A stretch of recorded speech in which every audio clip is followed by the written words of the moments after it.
Good morning still. It's 11:14 a.m. on Friday, April 12th, 2024. Wanted to put together a quick trade review of today's credit spread that we shared in the group. This was shared this morning at 7:36 a.m.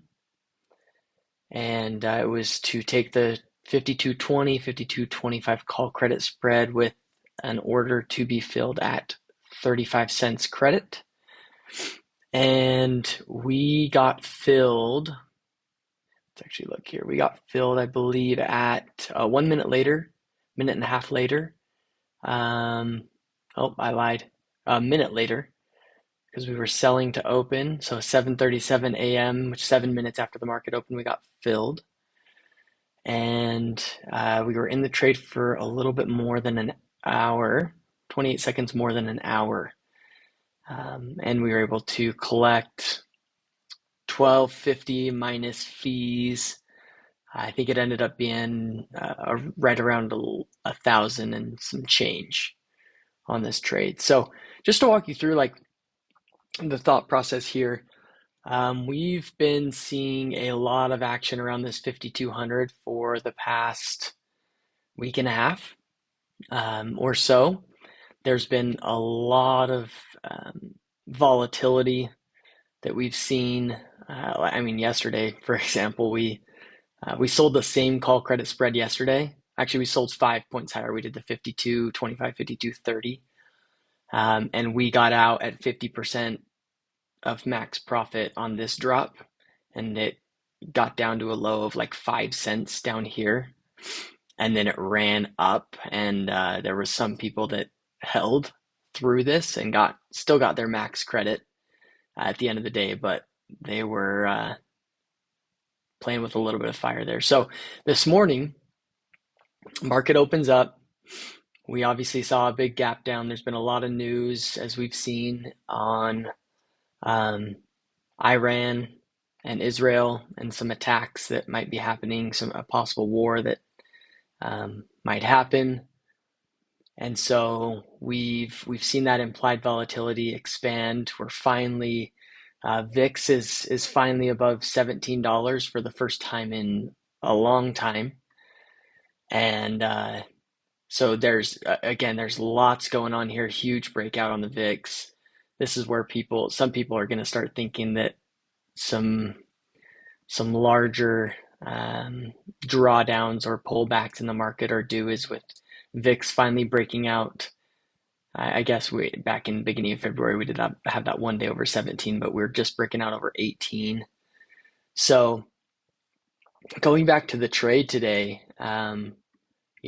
stress-free trade for the most part, which is always nice. It's nice to not have to worry about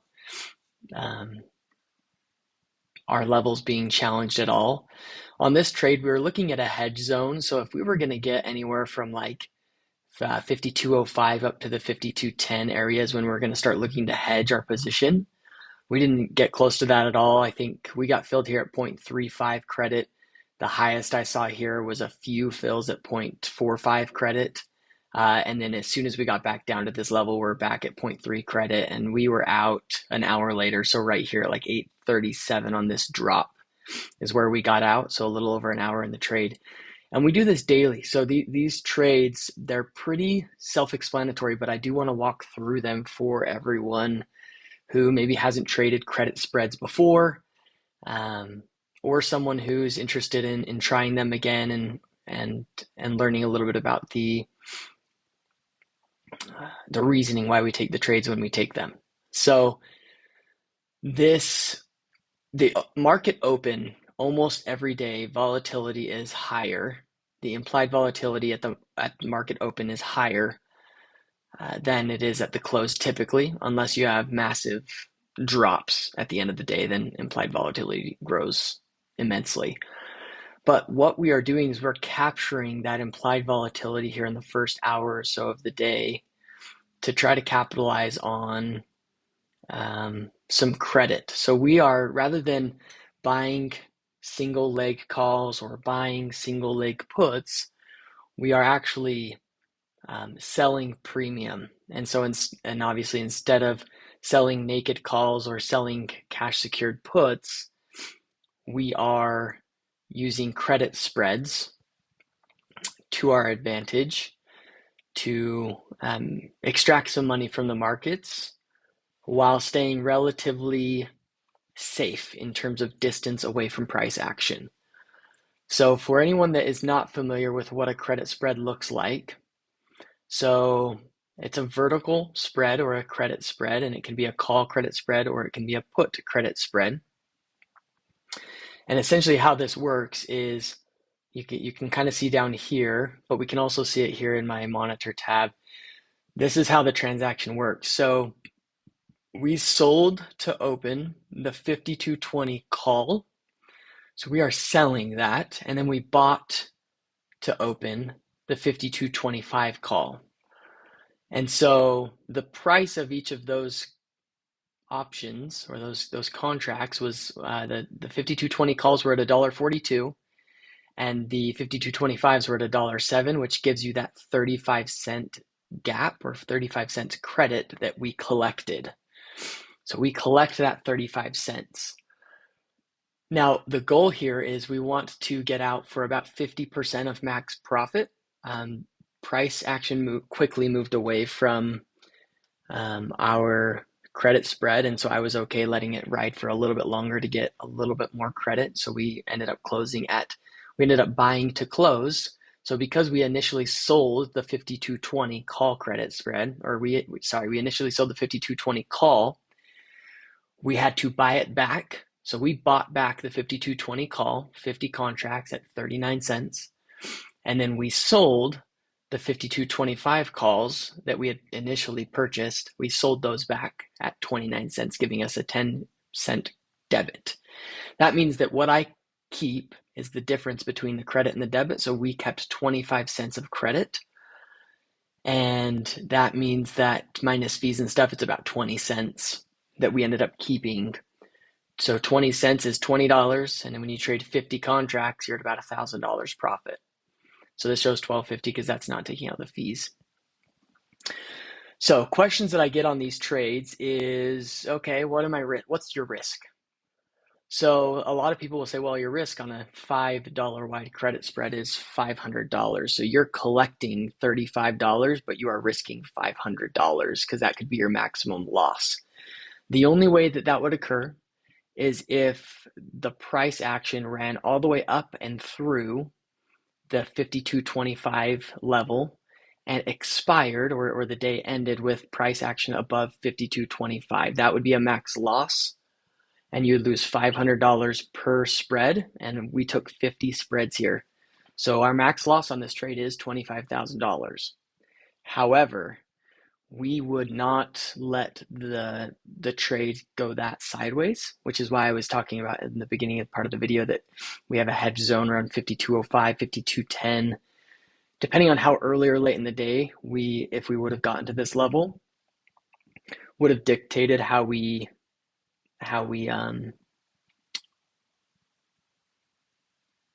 react to the price action. So long story short here is the best way to go about this is to set yourself a stop loss. This is the gap, by the way, in case anyone's wondering what this is. This is just the gap that SPX created this morning. So the best way to handle this would be to have a stop loss set in place.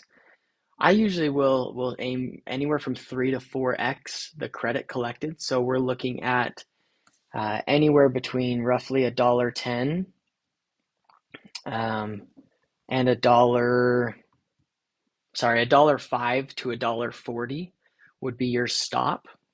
In order for us to get to $1.10 to $1.40, we'd probably need to be about 15 or so points away from our short strike. So our short strike is 52.20. That's why our hedge zone starts at 52.05, and that's where we could start getting defensive about our position. So there is another way, without this getting too long-winded, there's another way that you can hedge your position to avoid any potential max loss situations is when you get out here at, 10 cents is where we got out right here at 837. You can also open up the exact opposite trade. So you'd actually open up a 52.20, 52.25 put credit spread, which is deep, deep, deep in the money. And you could have opened that up for about 10 cents. Or sorry, you would have opened it up for $4.90 of credit. So that means that $4.90 in credit, essentially, if we got here to this level where we took our profits at 10 cents, and then like yesterday, SPX just decided to reverse and rip up through, obviously yesterday it didn't rip up through this level, but if it decided to turn around and rip back up, what would happen is you sold at $4.90 of credit because it was so deep in the money that if price action ended up coming all the way back up here, this is kind of a hedge. Price action comes all the way back up and does expire up above your money. You just collected $4.90 of credit per contract that you opened up. So that's $490 for $10 of risk. So you are risking an additional $10 to do that. So you're risking some of the profits that you made that day to do that. The other way to do that is by just keeping your credit spread open. So you don't have to close out your call credit spread here at 10 cents like I did. You keep it open. It's worthless right now, but you keep it open. And there's always a risk when you keep a credit spread open. Like no one thinks that the market's going to run 100 points in the next 2.5 hours, and then it does. And we all kick ourselves for holding our credit spreads till the end of the day. And so what you can do here is you could open up, like right now, let's say we wanted to open up the 52.20, 52.25 put credit spread. So if I wanted to sell this right now, I could probably get filled. Actually, let's see if I can get filled here. I'm going to sell one of these. Whoops. I'm going to sell one of these. Let's see if we can do $4.95. Let's see if it gets filled. I would assume not, because when you're this far out of the money, the liquidity isn't as great, but let's see.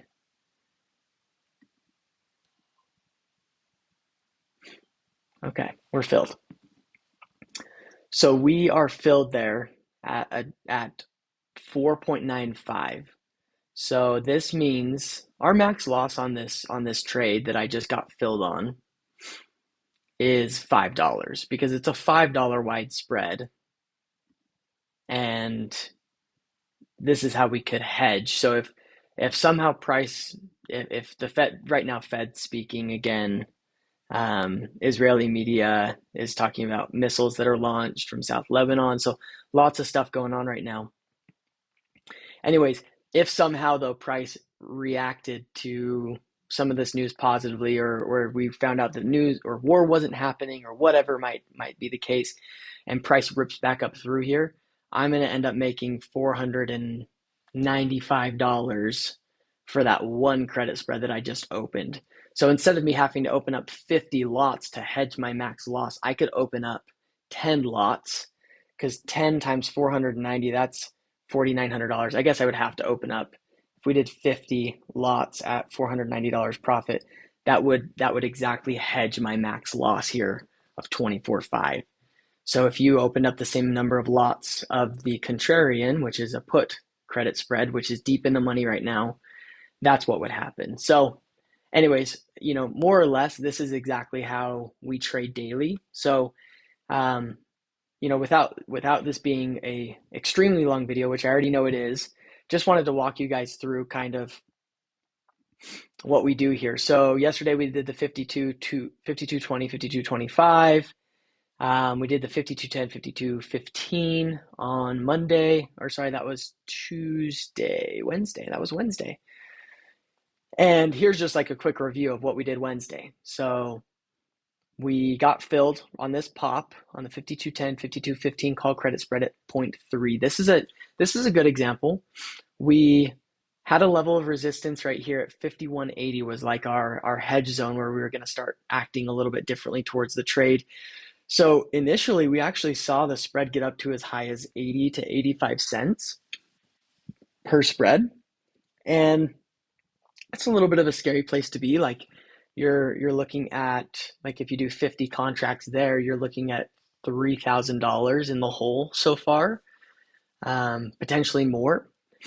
And we hit that resistance and we immediately rejected and came down here and we got 50% of our max credit.